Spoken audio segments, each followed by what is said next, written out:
নবম দশম শ্রেণীর তৃতীয় অধ্যায়ের উদাহরণ 9 দেওয়া আছে a plus b plus c into 15 হলে square plus B square plus C square সমান 83 হলে ab plus bc plus c এর মান কত?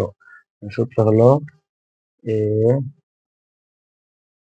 প্লাস বি প্লাস সি তার হোল স্কয়ার সমান হলো square plus B square plus C square plus 2ab plus 2bc plus 2ca। এটা হলো সূত্র। এখন বা আমার মান বের করতে হবে হলো এই অংশটা।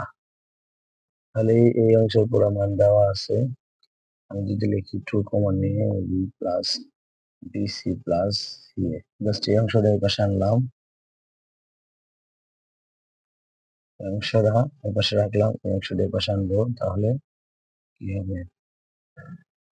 a plus B plus C তার whole square minus square plus B square plus C square, এটা হবে। বা এই অংশটা মান আমি বের করবো, তাহলে কি হবে? A B plus BC plus C A সমান হলো এই অংশটা দেওয়া আছে 15, a plus B plus C equal to 15 square minus square plus B square plus C square সমান 83 ভাগ একটু গুণ আকারে আছে ভাগ হবে।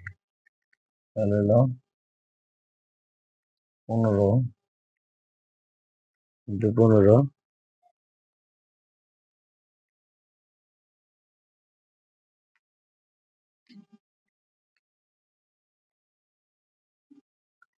ইন্টু 15 225 মাইনাস 83 ভাগ 2 হলো 142 ভাগ 2 71 50।